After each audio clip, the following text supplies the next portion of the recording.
Shalom sahabat-sahabat firman kehidupan yang terberkati sebagai murid-murid Tuhan Yesus Kristus.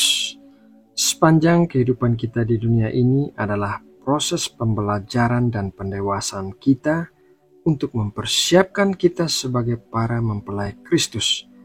Salah satu proses pembelajaran kita adalah melalui pendengaran firman Tuhan seperti yang dikatakan dalam Roma 10 ayat 17. Mari kita berdoa terlebih dulu.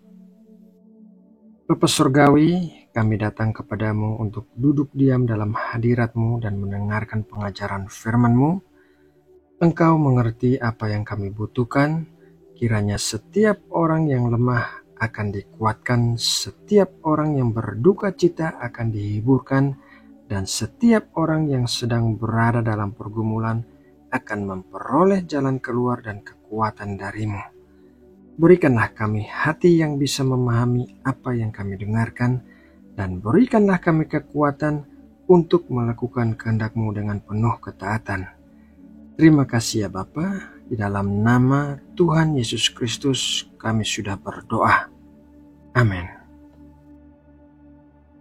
Sahabat firman kehidupan yang terkasih,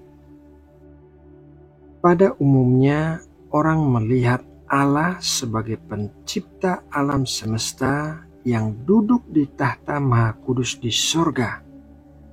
Allah melihat manusia dengan matanya yang menembus jauh ke dalam hati manusia, sehingga tidak ada yang tersembunyi bagi Allah, dan Allah akan menghakimi segala dosa yang dilakukan oleh manusia. Orang baik akan masuk ke surga, sementara orang jahat akan menerima hukuman di neraka. Itulah pandangan umum orang-orang yang mempercayai adanya Allah dan adanya kehidupan kekal setelah kematian. Akan tetapi, kekristenan memperkenalkan suatu konsep yang berbeda dari agama kepercayaan lainnya, yaitu bahwa Allah dan manusia bisa bersahabat. Kekristenan berbicara tentang hubungan akrab antara Allah dengan manusia. Bahkan Alkitab mencatat dengan jelas tentang dua orang yang bersahabat dengan Allah, yaitu Abraham dan Musa. Mari kita membaca dua ayat Alkitab berikut ini. Yakobus 2 ayat 23. Dengan demikian genaplah nas yang mengatakan, lalu percayalah Abraham kepada Allah, maka Allah memperhitungkan hal itu kepadanya sebagai kebenaran. Karena itu Abraham disebut sahabat Allah. Keluaran 33 ayat 11. Dan Tuhan berbicara kepada Musa dengan berhadapan muka seperti seorang berbicara kepada temannya. Kemudian kembalilah ia ke perkemahan. Tetapi abdinya Yosua bin Nun, seorang yang masih muda, tidaklah meninggalkan kemah itu. Kedua ayat Alkitab tersebut memberitahukan kita bagaimana caranya Abraham dan Musa bisa bersahabat dengan Allah. Mari kita lihat satu persatu. Cara yang pertama, Abraham bersahabat dengan Allah melalui iman. Yakobus 2 ayat 23. Dengan jalan demikian, genaplah nas yang mengatakan, lalu percayalah Abraham kepada Allah, maka Allah memperhitungkan hal itu kepadanya sebagai kebenaran. Karena itu Abraham disebut sahabat Allah. Orang bisa bersahabat dengan orang lain karena mempercayai sifat atau karakter orang itu. Tanpa adanya dasar kepercayaan, maka persahabatan akan runtuh. Kepercayaan kepada seseorang dibuktikan dengan ketaatan, dan inilah yang dilakukan oleh Abraham.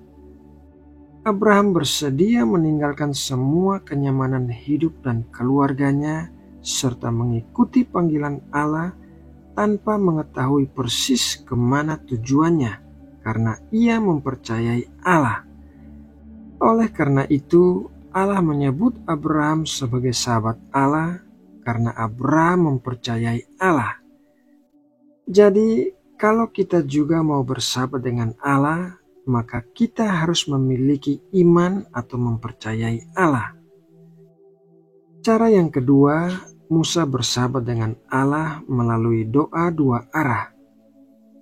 Di dalam Keluaran 33 ayat 11, dan Tuhan berbicara kepada Musa dengan berhadapan muka seperti seorang berbicara kepada temannya. Kemudian kembalilah ia ke perkemahan. Tetapi abdinya Yosua bin Nun, seorang yang masih muda, tidaklah meninggalkan kemah itu. Komunikasi terdiri dari dua macam, yaitu komunikasi verbal dan komunikasi non-verbal. Komunikasi verbal adalah melalui percakapan sehari-hari yang bisa didengarkan melalui telinga, sedangkan komunikasi non-verbal bisa melalui media tertulis. Musa memiliki hubungan yang istimewa dengan Allah melalui komunikasi verbalnya dengan Allah. Dikatakan dalam ayat yang baru saja kita baca bahwa Allah berbicara dengan Musa dengan berhadapan muka seperti seorang berbicara dengan temannya. Kita tidak tahu bagaimana Musa bisa berbicara dengan Allah yang Maha Kudus dan tidak mati tersambar kekudusan Allah. Yang kita perhatikan di sini adalah kenyataan bahwa seorang manusia bisa memiliki hubungan yang akrab dengan Allah. Selain itu, kenyataan lainnya adalah bahwa Allah mau bersahabat dengan manusia.